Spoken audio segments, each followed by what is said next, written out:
We begin in the Middle East, where the situation in Gaza is becoming more dire as the civilian death toll grows. Top U.S. officials, including the defense secretary and chairman of the Joint Chiefs, are set to join National Security Advisor Jake Sullivan in Israel. This as President Biden steps up public calls for Israel to change its war tactics, suggesting more surgical tactics like sending commandos to kill Hamas leaders and rescue hostages. I want them to be focused on how to save civilian lives, not stop going after Hamas, but be more careful. Sources tell NBC News the Biden administration is urging the Israelis to end the large-scale ground campaign in Gaza and move to a more targeted phase against Hamas. The push comes as the humanitarian crisis in Gaza gets worse every day. For more, we're joined by NBC News correspondent Hala Garani in Tel Aviv. Hala, good morning. So nice to see you this morning. Let's begin with that seemingly growing divide between the U.S. and Israel. A senior Israeli diplomat said the country absolutely would not accept a two-state solution. U.S. State Department spokesperson said, quote, there can be no lasting peace and security without a Palestinian state. How important is U.S. support for Israel's mission in Gaza?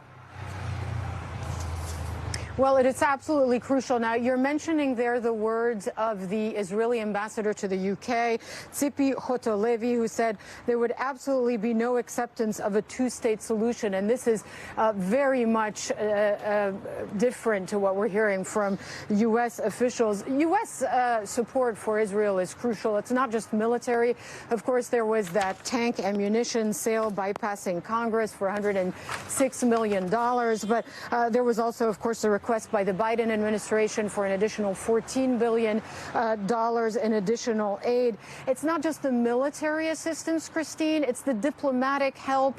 As our viewers know, the United States vetoed a UN Security Council resolution sponsored by the UAE demanding an immediate humanitarian ceasefire. They also vetoed a UN General Assembly resolution demanding a similar ceasefire to allow for more aid to go into Gaza. So the U.S. on many fronts supports Israel. Its military aid is not conditional on anything, at least openly, even though there is mounting pressure from the Biden administration on the government of Benjamin Netanyahu to scale things back, Christine. And Hala, a U.S. intelligence assessment has found that, almost half of the munitions Israel has used in Gaza since the war began are unguided. These are also known as dumb bombs. That's according to two sources familiar with the matter. What can you tell us about those weapons and the pressure, I guess, from the U.S. about these tactics?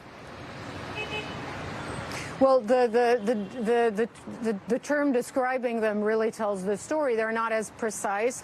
In other words, they can cause more civilian casualties and more collateral damage. And really, this is borne out in the figures, Christine. According to the Hamas-run health ministry, almost 19,000 people have died in Gaza in the last 8 weeks. These are not as surgical as the U.S. would like, quote unquote, surgical, I should say, strikes as the U.S. and other countries would like Israel to be engaged in right now in the Gaza Strip. We're not just talking, of course, about the humanitarian toll. We're talking about the hospital system, the infrastructure. We're talking about, an uninhabitable, large parts of the Gaza Strip becoming uninhabitable because of the amount of destruction that these bombings have caused since October 7th, Christine. Hala, the White House National Security Advisor Jake Sullivan is going to go to Ramallah today. He's going to meet with the Palestinian Authority President Mahmoud Abbas. Yesterday, he was in Tel Aviv with the Israeli Prime Minister Netanyahu. What do we know about these meetings and what the White House is hoping is going to come out of this? Well, we know that Jake Sullivan has said, and he held a news conference after his meetings, that there really is a push now, a public push to lower the number of civilian casualties, that this is really just becoming, as far as some U.S. officials are concerned, something that Israel has to do sooner rather than later. There are, of course, these reports that are not confirmed that a timeline has been placed on the Israeli military campaign. This is not confirmed officially, but we're we're hearing more and more some of these high-level administration sources in Washington telling reporters that this is something that the U.S. is pressing for very actively. But, Christine, the number of high-level U.S. officials that have traveled to this region in 8 weeks. The Vice President, Kamala Harris, she met with the Egyptian President, Abdel Fattah el-Sisi. Antony Blinken, the Secretary of State, has gone to Saudi Arabia, to Qatar, to the Palestinian Authority, several times to Israel. The U.S. is really, really sending very clear messages now through its highest-level officials to the Israeli government, and we'll see how long it takes, perhaps, for some of these calls to be heeded. Yeah. Back to you. All right, Hala Garani, thank you so much, Hala. All right, jury deliberations continue this morning in Rudy Giuliani's defamation trial. Closing arguments took place Thursday after Trump's former lawyer decided not to take the stand in his own defense. A judge already ruled that Giuliani defamed 2 former election workers from Georgia when he falsely accused them of election fraud. Now the jury will decide how much Giuliani will have to pay in damages. NBC News Justice reporter Ryan Riley joins me now with the latest. Ryan, good morning. Look, at the start of the trial, Giuliani's attorney said that Giuliani would testify in his own defense, but he did not take the stand yesterday. Walk us through the defense's closing arguments and that decision in the end not to have Giuliani testify.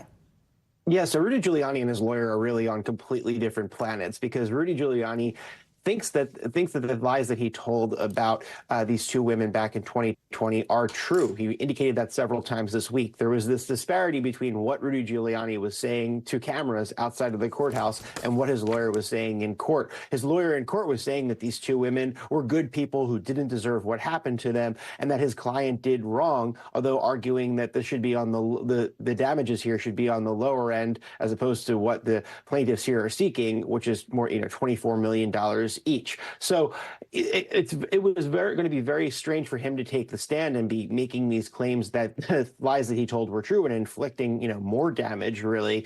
And that's basically why he did not end up testifying here, Christine. The lawyer representing the 2 former election workers asked the jury to, quote, send a message with a verdict against Giuliani. What was their final argument to jurors?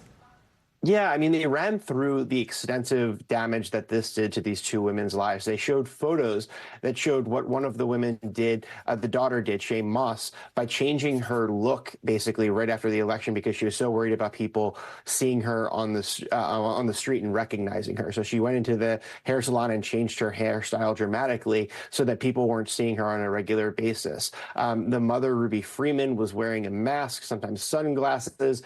She couldn't operate her business anymore. They've had to move. At one point, people were sending pizzas to Shay Moss's grandmother's house with all sorts of weird toppings. They received this onslaught of racist messages. And this is all just because of some internet garbage, right? This is something that was not vetted and that Rudy Giuliani and others in the Trump orbit were putting out there. So they really just emphasized the damage that this caused to their lives. Yeah, and they played some of those messages to the jury, and I think that it was powerful to listen to that, what those women endured. Ryan, as we await the verdict then, what have been some of the big takeaways from what you've heard this week in court? I think that it's going to be just about this jury landing on a number and finding how much damage that caused. Basically what Rudy Giuliani's lawyer was arguing is that essentially that the value of their reputation isn't as much as it should be in other cases. He brought up the Johnny Depp case, for example, and what Ruby Freeman's lawyer and Shay Moss's lawyer pushed back on is that even though they're not celebrities, these are people whose lives really matter. These are people who the damage that was done to their life can never be repaired and their lives will never be the same again, and that they want them to send a message to make sure that other people in the future will not be disparaging election workers in this way and dragging them into this circus and this internet sort of free-for-all. Yeah, it'll be interesting how that plays because, in a way, they became celebrities in the right-wing conspiracy world, right? So they went from just regular citizens to celebrities. You could argue that in a lot of different ways or weigh it. I think the jury could. Ryan, thank you so much. Nice to see you. Yes, sir. All right, this morning, the Senate is putting its holiday break on hold to hammer out a deal on immigration and aid to Ukraine and Israel. Republicans say an immigration deal is essential to securing their votes to pass aid for these countries at war. But so far, no agreement has been reached. Senate Majority Leader Chuck Schumer says they will continue to work until they get the job done. The Senate will return on Monday. That will give negotiators from the White House, Senate Democrats, Senate Republicans, a time to work through the weekend in an effort to reach a framework agreement. Our Republican colleagues who have said action on the border is so urgent should have no problem with continuing to work next week. NBC News congressional correspondent Julie Sirkin joins me now with more on this. And Julie, of course, immigration is one of Congress's most contentious issues for decades. Where do negotiations for a border deal stand this morning?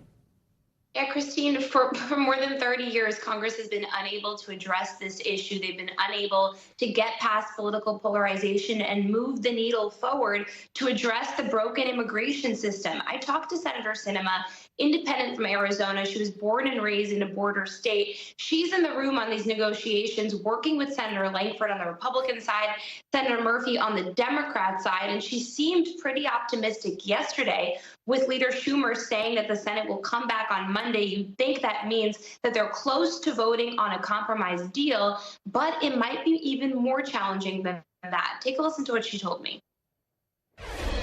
Failure is not an option here.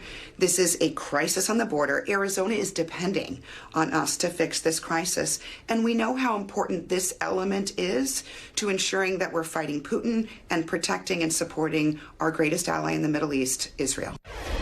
So certainly Schumer wants a deal before they leave town on this issue. They are close to striking some kind of framework, but they're not close to finishing that legislative text, which is extraordinarily complicated. Yeah, indeed. You know, even if they are able to reach a deal to push the Ukraine bill forward, I mean, what do they have to do to get this done before Christmas?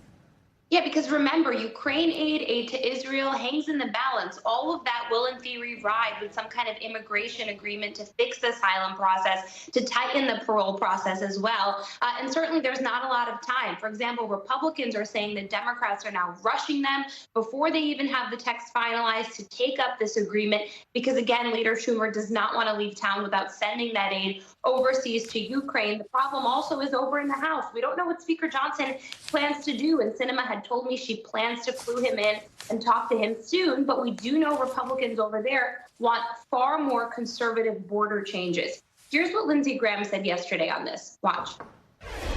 We've been doing this for 90 days. There is no legislative text. The White House just got involved 3 days ago. You expect to run out the clock and get it done. I look forward to voting no to a bad deal next week.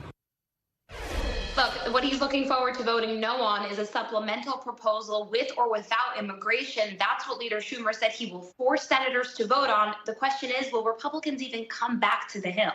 And Julie, quickly, tell us about who Republicans have tapped to replace former Congressman George Santos. Yeah, her name is Mazi Pilip. She's an Ethiopian-born Jew who fled to Israel as a child to escape the religious persecution that happened in that country. She served in the IDF. She's a veteran of the Israeli Defense Forces, so certainly somebody Republicans feel is primed for this political moment and this moment geopolitically as well. She will be facing Tom Suozzi, that former congressman picked by Democrats to get back in the saddle. Remember, he left 2 years ago to run against Kathy Hochul in an unsuccessful primary. Now he'll be facing Mazi Pilip February 13th to replace Santos' seat, a crucial district, a swing seat that Biden won in 2020 and one that Republicans hope to hold on to despite all of the Santos fiasco. All right, Julie Sirkin, thank you so much. Nice to see you this morning.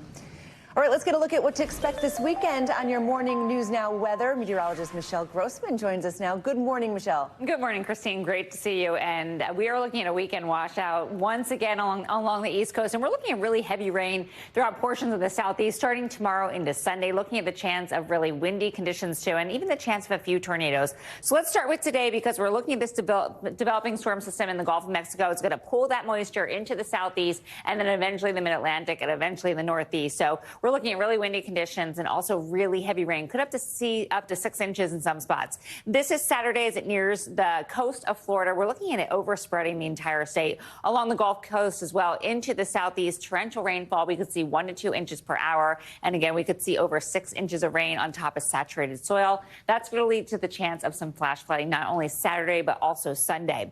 Then by Sunday, it's going to intensify as it moves up the coast. Still looking at the chance of heavy rain in portions of the Carolinas into the mid-Atlantic, really windy too, winds gusting up to 40 miles per hour in some spots. And that flood risk does continue Sunday into Monday. It looks like the heaviest rain in the Northeast and portions of the mid-Atlantic will be Sunday night into Monday. And then on the backside of this system, we're going to have colder air coming through on Monday. That's going to bring the chance for some snow in portions of the Great Lakes and also down the Appalachians with winds gusting over 50 miles per hour. This is what radar looks like right now. We do have some rain falling in the middle of the country, the central and southern plains, and some of it is heavy where you see those reds, oranges, and yellows. That's where we're looking at the really heavy rainfall, and even a little blue on the backside there. That's showing us where that snow is falling in portions in the central and southern plains. And then we're also looking at a lot of rainfall. So where you see those darker colors, locally 5 inches in some spots, especially in portions of Florida. But as we go up the East Coast, once again on Sunday, it's another soggy Sunday. It seems like week after week we're looking at this. And then through Monday, we're looking at the chance of that rain continuing. But then it will clear out later on Monday.